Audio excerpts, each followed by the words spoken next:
أعوذ بالله من الشيطان الرجيم بسم الله الرحمن الرحيم والصلاة والسلام على أشرف المرسلين أما بعد. Le nom d'Allah dont on va parler aujourd'hui, Inch'Allah, c'est Al-Aziz. L'Aziz, c'est le Tout-Puissant. Alors, si vous vous rappelez, on a parlé jusqu'à là de la sainteté d'Allah, qu'il est la paix, qu'il est le miséricordieux, qu'il donne sans arrêt, qu'il est généreux, qu'il domine tout et qu'il est très fort. Alors aujourd'hui on parlera sur son autre nom, sur un autre nom qui est la puissance. Alors quelle est la différence entre la puissance et la force? Quelqu'un peut être très très fort, mais ne va pas avoir forcément une puissance. Quelqu'un peut être roi, mais ne va pas forcément être capable d'être puissant. Il y a des rois qui sont forts, d'autres rois qui sont moins forts. Il y a des rois puissants et puis d'autres moins puissants. Allah Ta'ala ici nous explique que il a la puissance absolue. Alors, s'il a la puissance absolue, ça veut dire que nous avons peut-être une capacité qui va s'appeler la puissance, mais c'est très très limité, très peu, parce que le puissance absolue, c'est dans la main d'Allah Ta'ala. C'est qui un puissant? Un homme puissant, c'est un homme qui sait se faire obéir, un homme que tout le monde l'écoute. Un puissant, quelqu'un puissant, c'est quelqu'un que personne n'ose, ne peut rien en dire contre lui, puisqu'il a la puissance. Quelqu'un qui est peut-être fort, mais il n'arrive pas à se faire obéir, ce n'est pas un puissant. Mais Allah Ta'ala, le fait qu'il est le Tout-Puissant, alors il sait se faire obéir. Il sait comment se faire obéir. Donc si l'être humain, il a la liberté de ne pas répondre à l'appel d'Allah Ta'ala, ce n'est pas parce qu'Allah Ta'ala, il ne sait pas se faire obéir, puisqu'il est le Tout-Puissant. Il n'a pas donné à l'être humain la liberté de choisir entre le bien et le mal, parce l'être humain sort de sa maîtrise, parce qu'il n'a pas d'assez de puissance pour nous maîtriser. Non. Il est le Tout-Puissant, et s'il voudrait, il pourrait nous faire obéir enfin à tout moment, à tout instant de notre vie, et il peut nous anéantir et de faire de nous ce qu'il veut. S'il a envie de nous tirer dans le sens qu'il veut, eh ben, on ne peut rien contre lui. Cette puissance, le fait qu'Allah il parle qu'il est l'Aziz, qu'il est le plus puissant, nous rappelle que nous sommes des impuissants, que nous sommes finalement, malgré notre imagination qu'on peut faire quelque chose, qu'on a dans notre main un pouvoir, en réalité, on n'a rien dans notre main. Nous sommes les pauvres esclaves de cet être supérieur, de cet être tout-puissant, et nous nous imaginons tout simplement qu'on a un pouvoir. Parce que même si nous avons une force, même si nous aurons à un moment ou l'autre un pouvoir sur quelqu'un ou sur un groupe de gens, ce n'est pas un réel pouvoir. C'est un pouvoir imaginaire. La puissance de l'être humain, c'est imaginaire. Il pense que parce qu'Allah Ta'ala lui a donné le libre choix entre le bien et le mal, il devient puissant. Mais en réalité, non, il n'est pas puissant, il a tout simplement le choix entre le bien et le mal. Mais ça, ce n'est pas une puissance. L'être humain, il va s'enorgueillir, il va penser qu'il est capable, il est capable de dépasser un autre. Mais en réalité, c'est juste de l'imagination. Le fait de comprendre qu'il y a un seul puissant, une superpuissance au-dessus de lui, à partir de là, on devient réellement libre. On ne va pas sentir qu'il y a un pays qui a une superpuissance sur un autre, ou tel président ou tel roi a un pouvoir sur les autres, et notre situation de toute façon elle est désespérante puisque nous sommes maîtrisés par cette superpuissance.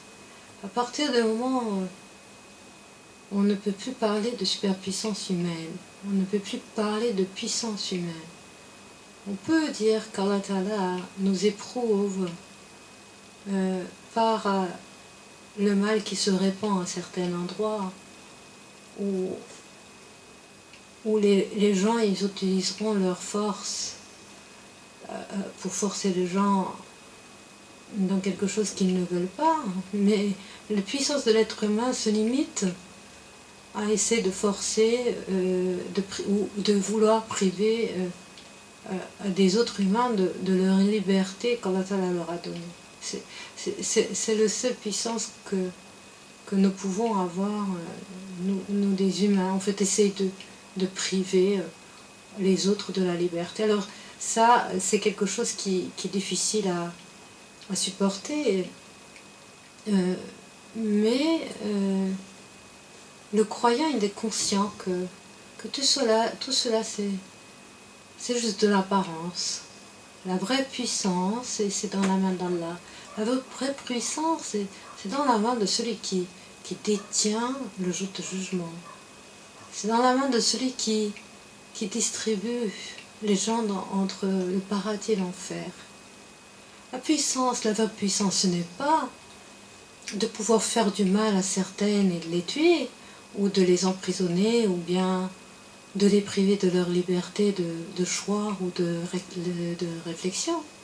Ça, ce n'est pas une puissance. C'est quelque chose qui va rendre cet être, ou ce groupe d'êtres, ou ce pays, ou des responsables de ce pays, devant Allah le jour de jugement, dans une mauvaise position, tout simplement.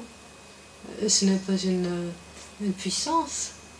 C'est tout simplement une épreuve pour chacun de nous, pour aussi bien celui qui était fort et aussi bien pour celui qui était faible dans cette situation-là. Mais croire dans le nom d'Allah qu'il est le Tout-Puissant, ça nous donne et ça nous redonne toujours la liberté. Parce qu'on sait que un être humain, peut-être bien, il peut nous emprisonner. Peut-être très bien, il peut nous forcer de perdre les capacités, les pleines capacités de notre mental, ou bien peut nous priver de notre force à certains moments, mais ce n'est juste une épreuve. C'est juste une épreuve de patience. Mais continuer, faire face à ces êtres, c'est ça la vraie liberté. Et c'est l'exemple de la première femme martyre de l'islam, Soumeya, qui est une personne très pauvre, très affaiblie à la Mecque, et qui est torturée et massacrée par un fort, un puissant de la Mecque, et qui veut l'obliger à nier sa foi, qui veut l'obliger à lui dire t'as pas le droit de croire en un Dieu puissant, puisque nous sommes les puissants. Et elle, toute faible, femme, massacrée, elle va faire quoi? Elle va lui cracher dans les yeux. Elle va dire non. Le Tout-Puissant, c'est pas toi. Toi, regarde, je peux te cracher dans tes yeux. Toi, regarde, tu es rien.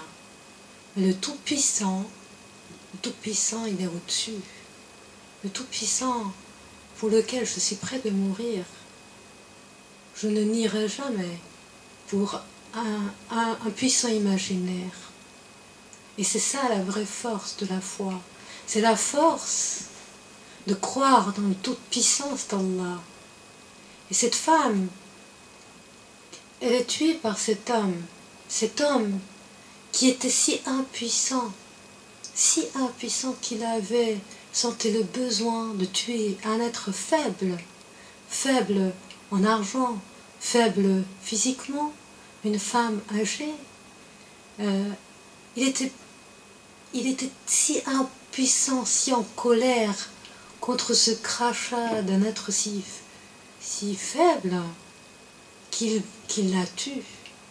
Ce n'est pas un acte d'héroïsme de la part d'un tout-puissant, d'un être puissant, ce n'est pas un acte d'héroïsme, c'est un acte de lâcheté.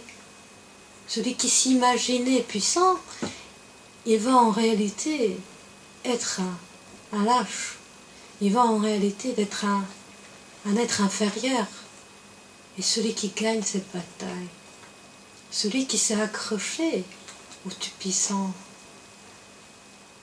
cette femme-là qui ouvre la porte des martyrs, cette femme qui va être la première martyre dans l'islam, elle a pris un rang dans les yeux du Tout-Puissant.